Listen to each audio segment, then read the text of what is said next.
It's time for Dads Making a Difference, powered by First Things First. This transformative show will help you learn how to handle the stress of fatherhood, how to better relate to your child, navigate the child support system, and all things that come with being a dad. With your hosts, Reggie Madison and James Frankie Woods. We live in a world where the importance of dads is often diminished. The narrative around men, around dads, around fathers is that we are replaceable. There's a narrative that men, especially black men, are overcrowding our prison system, filling our streets with drugs and gangs, and incapable of being sufficient parents to our kids. Let's admit it. Our society thinks that moms are more valuable to our children than their fathers. And while we can't ignore the issues of father absence, what we can do is write a different narrative. And that's what this show is about. What's up, good people? I'm Reggie Madison with my co-host. I'm James Woods. Who are we? We're just like a bunch of guys out there listening. Gotcha. We are dads. Making a difference. Dads Making a Difference is about dads making a difference. We're going to celebrate dads that are making a difference. We're going to provide information to help dads make a difference. We're going to dig into the lives of some dads who are making some significant impacts. And we're going to discuss barriers that many of us fathers face in being the men, the dads that we want to be. We're writing a different narrative.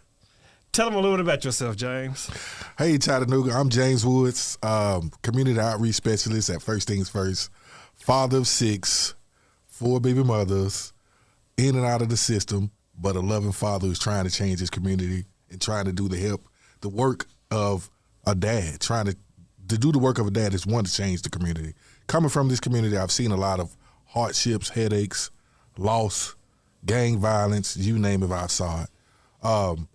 Just a loving father, just trying to make a difference, man. And just after I've been through so much in Chattanooga, Tennessee, Florida, Texas, moved around a lot.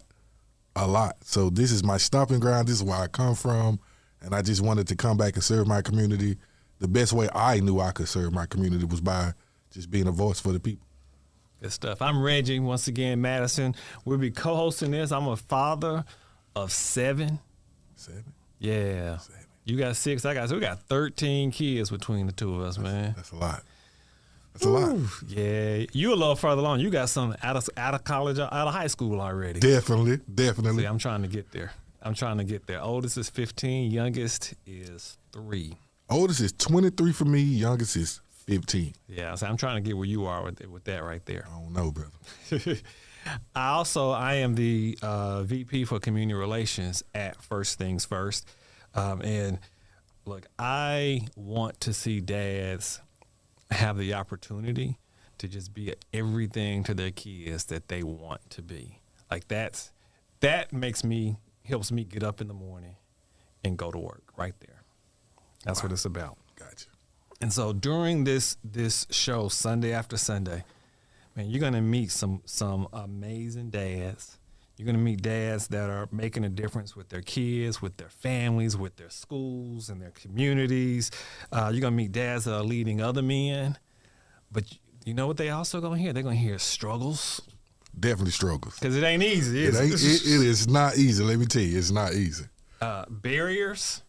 Because sometimes people think that it's just dads not doing what they need to do. Sometimes there's barriers in the way. Gotcha.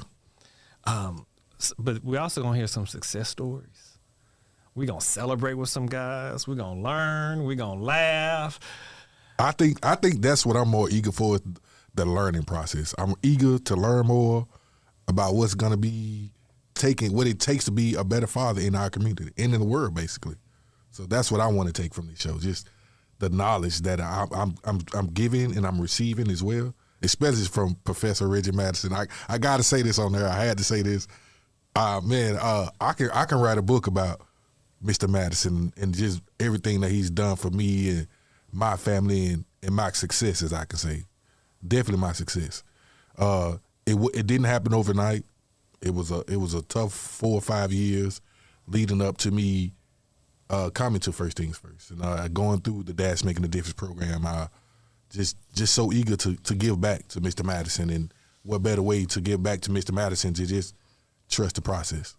And, you know, they hear us talking about this Dad Making a Difference program, right? You know, you got the show, but there's a class, too, that's all about bringing guys together to help them navigate, whether it's the court process, dealing with sometimes the baby's moms who ain't always easy. No. And just being in the lives of their kids. Definitely. And so what's cool, though, James, is we really been in this together. Definitely. You know, it hasn't been just I'm up here just telling you what to do.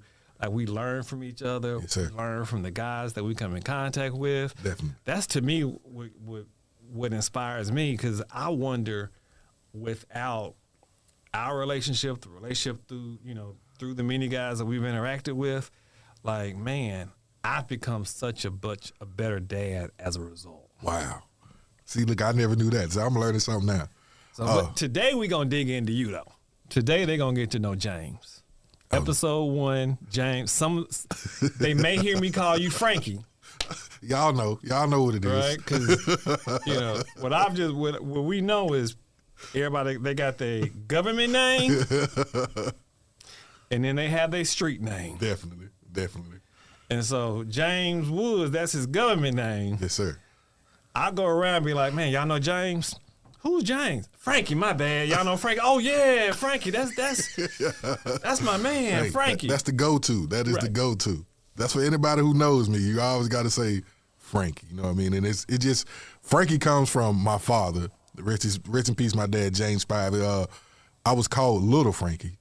I was my father, and I'm the youngest of my father's kids. And I guess I got bigger than my dad, and so I took off the little and just became Frankie. You know what I mean? So I took on my own stigma and just my own. I just wanted to be in my own lane, and I never wanted to be like a follower.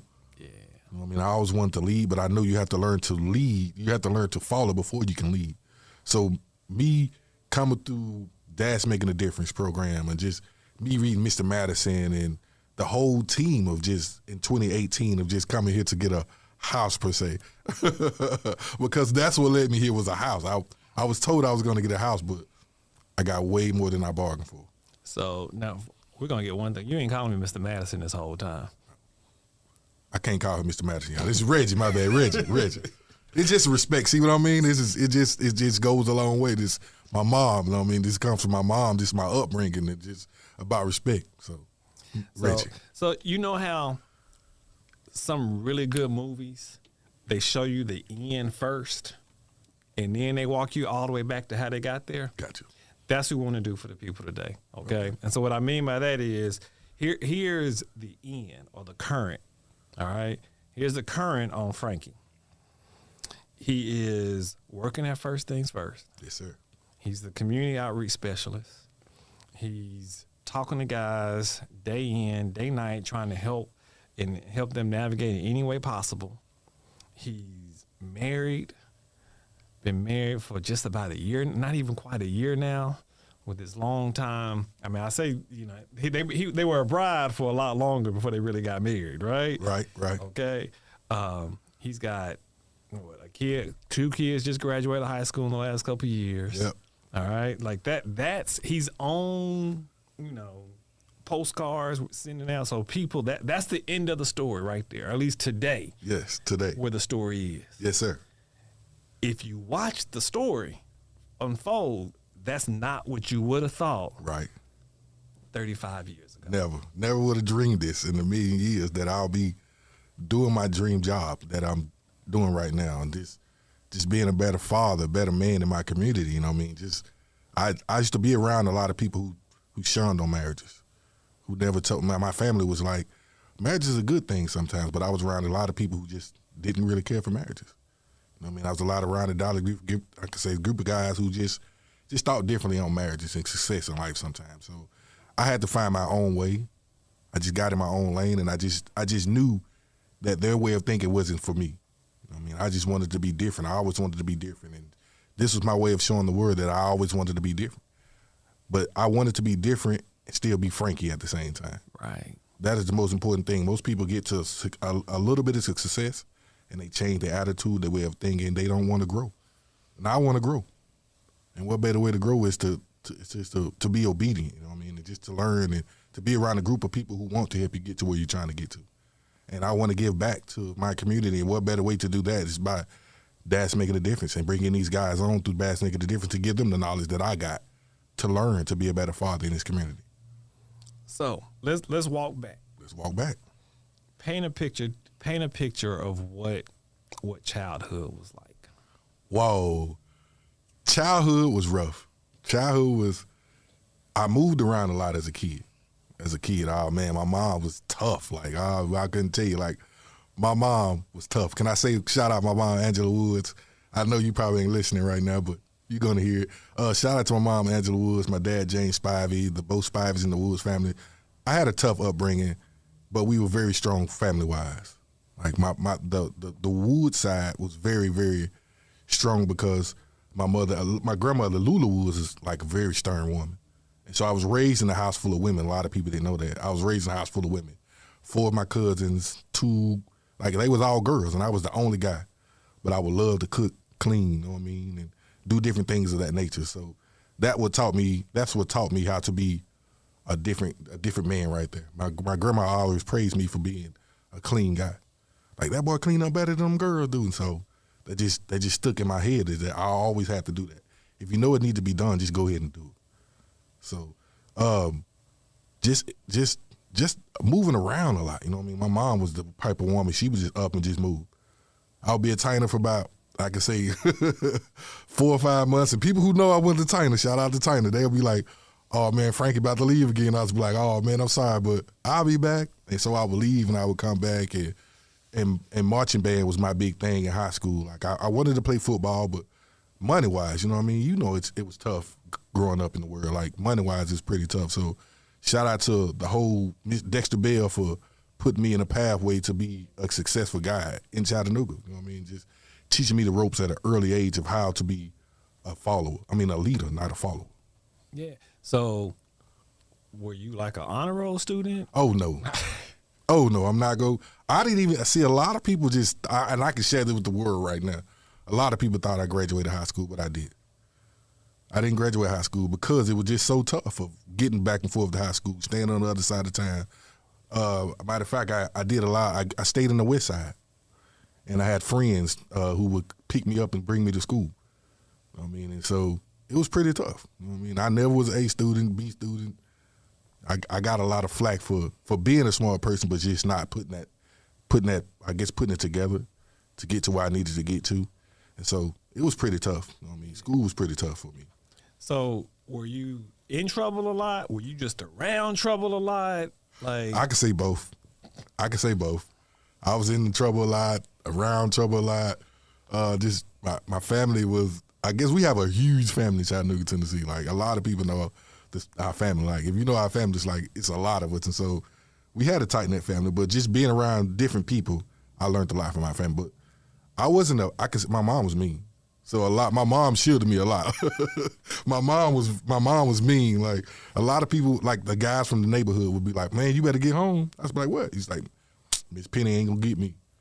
Miss Penny ain't gonna get me. So my mom and my family, shout out to my big sister, Soteria. Everybody know her as Dee Dee. She was my protector. My big sister was my protector, you know what I mean? Even my middle sister was my protector. Shout out to Jamaica. I got a name drop because if I don't, then I'd be in trouble. But yeah, I was I could say a knucklehead. I ain't gonna lie, I was a knucklehead. Get that. So here's the deal. You said earlier, 6 kids. Right. 4 moms. Right. You like the women. Ooh, you about to get to the meat of it. Come on. Help me understand. Like, were you a ladies' man? Like, how do we? I was not the ladies' man coming up. I'm telling you. For real. I can share this with the world right now, I guess, because we having a conversation. Like, dark-skinned brothers, we were not looked on like that coming up. They weren't checking for the dark-skinned brothers. I'm a light-skinned brother, so I get it. You get what I'm saying. So y'all know y'all wasn't checking for the dark-skinned brothers. I was so teased for my skin color and my tone and not having what a lot of people had. So in turn, that made me be the bad person. You know what I mean? I had to find another outlet of releasing that anger. You know what I mean? So I was like, let me just hang with these guys, or let me just hang with my cousins. And so that's where I got into a lot of trouble from, just being around my cousins. But like I said, it's not all my cousins. I made the choices too to be around them, so I can say it was me too. All right, so you start having kids, Right. and then this whole child support thing hits. Right. Did you see that coming? How did that enter your world? Okay, so before the child support, and I can go back to the different women. Only reason I became a guy who was shunned on by, I guess, by, like I said, most people can say I moved around a lot with the different women, but I was hurt when I was young, so I never let people get too close to me after that. After being hurt so many times and just being talked about, and so that's what made me dip. I mean, that's what made me go to different women, because I was hurt so much and my trust is really bad. And so the women who didn't care for me when I was, I guess, the dark-skinned Frankie that nobody was checking for, didn't care for, those are the women that started liking me once everything changed. And so I was a mean person. I'm not gonna lie. I was mean to y'all. Like, I was very mean. So if I felt like you hurt me, I was just gonna find a way to get you back. That's normal. Like, you get hurt when you start protecting yourself. Protecting. Right? And not everybody can see. Like, James, that's a big, strong-looking guy. To hear you say you were hurt, yeah. Like, what hurts a man like James? Oh, man. I can say I'm a very humble guy, but just to be told you're ugly, your skin color was dark, and just those natural things, those words hurt. At a young age, when you didn't understand how to deal with your emotions, words really hurt. And so that was the hurtful things to me, to hear that my skin color was really frowned upon. Like, they didn't like dark-skinned guys. Like, women didn't care for dark-skinned guys. And so that was my biggest thing, to get over that hurt of just being hurt. You know what I mean? Just to be talked about. Yeah. So what shifted? Band and dancing. Once I got into the Hot Boys. Yeah, the hot shout out to the Hot Boys. Y'all, my guys, man. Y'all know, man. Like, I can say this. I can share this small little story. I know we pressed for time, and I can share this small story. Shout out to my guy Donald Rowe, man. That back in the day, Brandon had the guys called the P Boys, and I can remember him coming to China, and he wanted to talk to me, and he walks me back to the basketball court, and we talking. He's like, "Hey, man, how you doing?" I'm like, "I'm cool." He's like, "I want you to be a part of the P Boys," and I was like, "No, bro." He was like, "What?" And I was like, "No, man, I want to do my own thing." Like, I never wanted to be a follower, you know what I mean? Mr. Bill taught me how to just, once you learn how to follow, you can lead. So I just always wanted to do my own thing. And so dancing was my outlet to keep me out of trouble. Dancing helped me a whole lot. Like, even my cousins come home from that time, their jail stints and things like that, they would always call and say, "Hey, man, you know this girl?" And I'd be like, "Yeah." They'd be like, "Oh, man." So dancing helped me release a lot of anger. A lot of hurt. So, but it also was a bad thing too. Yeah. No, I hear you, but it's funny. I'm hearing you talk, and so often, like, we just look and we say, "Man, he's got, all these baby mamas, right. And no one wants to know the story." Right. They just they cast a judgment, definitely, based on what they see, and they don't understand the story. Right. And so let's fast forward. As I was saying before, so child support became a beast. You're an adult now. You got, a couple of different kids. Right. And, like, how'd you get introduced to that world? Child support. Oh, man. My mom actually went through child support at a younger age. And when my mom used to get the child support, she would always split the money with me and my sister. So my mom never really pushed the issue of child support. Not that I know of that she did. But with me, it was kind of, I was young, my baby mama was young, and so in order for her to get what she needed to get to, in order for her to get assistance, medical assistance, that's where child support came from. I guess for insurance, that for my oldest son, Quayshawn. And so that's where it started at, just for medical help. But me being young and wanting to be in the streets and dancing and just not making the right decisions, that led to definitely a spiral of my life. A bad spiral. Yeah. So, and I know even now, I mean, we've talked. You owe like $100,000 in back pay, right? Yeah, it's a pretty high number. Yeah. I can buy a house if I pay my child support off. I mean, if I can use my house to buy a child support, basically, that's what I'm saying. I'm gonna be honest with Chattanooga. It's probably about $100,000. Yeah. And so, but I mean, you've been locked up for it 4 times. Man. And we won't even get into, like, what's that like? You in jail. Like, what does that do to a man that's in jail for child support? In jail for child support hurts. Hurts, especially being around your family every day and being around you people who you love every day, to being told what to do, what to eat, being around a bunch of guys. Some guys, I like when I can say this, when I was in jail, I did my time around a lot of older gentlemen. A lot of older gentlemen taught me that the same person that you are on the street is who you can be in here. But if you don't change in jail, that you won't change on the streets. And so that's the biggest issue, is a lot of guys, they don't change in jail. And I've seen a lot of guys that go through, matter of fact, I've seen a lot of guys who are not here anymore that I've done time with for child support, for small simple things. But the hurtful part about jail is to be in jail around guys who are in there for murder, who are in there for DUI, or who are in there for a ticket and they go home before you do for child support. That's the most hurtful thing in the world, that I'm trying to go home to protect my family. But the guys who are out here killing people and doing all the other things, they go home before we do. That's what hurts. Yeah. That's what makes you don't want to come to court. Wow. The fear.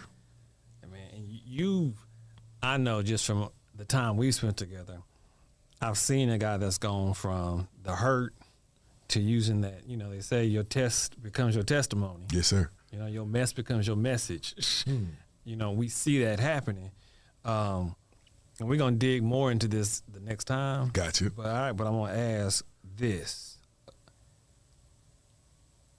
How are you able to impact your kids now? Oh, man. Yeah, if y'all can see this smile on my face, my kids can say, I saw my dad grow. I saw my dad change. I saw my dad go through so much, you know what I mean? And so now my kids can see that everything that I've teaching them and taught them, it's possible to get your high school diploma, to be with that one woman, to be a loving father, and to be an impact on your kids. I never dreamed that I would be an impact on my kids. You know what I mean? And that's the beauty of it right now, is that the fact that I can look back and be apologetic towards my kids. And most men, when they get in that situation, they don't be apologetic to their kids, not realizing you did some things too. You know what I mean? They're kids. They didn't ask to be here. And so I had to learn that as a father, to be forgiving. You have to forgive. That's good. Wow. Have to forgive. Wow. Well, like I said, we're going to dig more into that, because next time people they've got to hear, like, what James did. All right? Like, because like you said earlier, you sat in the back of the class. Yes, sir. And next thing you know, you in the front. Right. I was way in the background. We're going to close every show with a few questions, right? Gotcha. We're going to ask every person we have on here some of these questions, all right? And so, what is the funniest, craziest, positive, most outrageous thing you've ever done as a dad with any of your kids? The funniest? I be wanting to do TikToks with my kids. They don't want to do TikToks with me. Like, y'all know Chattanooga. Y'all know I love to dance. But I don't know. I guess I'm going to tell you what the funniest one was. And it's, I guess, playing football on the video games with my sons. And just beating them up really bad when they was young. But now, the tables have turned. They beat me so bad I don't even play them no more. So NBA 2K23, we ain't even got it in the house just because I don't got time to play it, and I know they're gonna beat me. So it's fun time to sit down and talk with my babies. Just to really talk, because I'm more knowledgeable. Yeah, you that makes me think of, you play until they start beating you. Right. Then it's time to change to a new game. There you go. What makes dads irreplaceable? What makes dad irreplaceable to me is because if you've been through so much in life, and if you look at where you're trying to get to, and just focus, because we are part of our kids' life. And even though I know the women carry the kids 9 months, and the father has so little aspects to be around their kids. We are replaceable. I mean, we not replaceable. We not irreplaceable. I feel like that. It's a lot that I can say about that. You know what I mean? It's a lot that I'm not gonna give you that answer that's just like right now, because it's a lot that I can say about that. Yeah. Biggest barrier to non-traditional fathers that are not necessarily always in the home. What's the biggest barrier to being the dad they want to be? Communication. Communication. If you can't communicate, then it's gonna be bad. That's good. All right, last one. If you take your son or daughter, you could take a son or daughter, a teenage son or daughter, anywhere. Or provide them with any experience. Gotcha. What would that be? Ooh.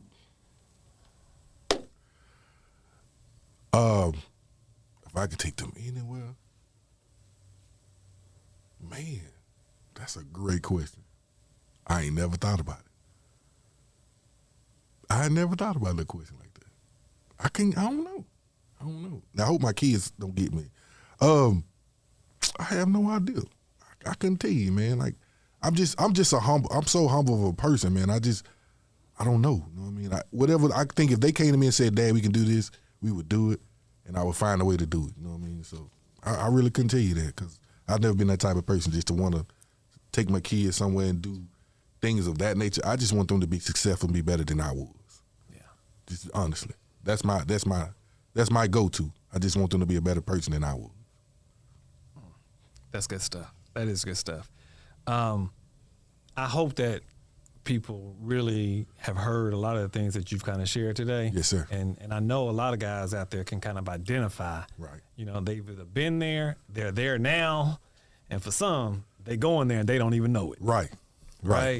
But, you know, so what's the takeaway? The takeaway is it's never too late. Never too late. And if someone just hears it and they listen, they go, and they, regardless of where they've been, right, what they've gone through, they still have value. And to know that is never too late. There you go. And so I am appreciative of just hearing your story, sharing.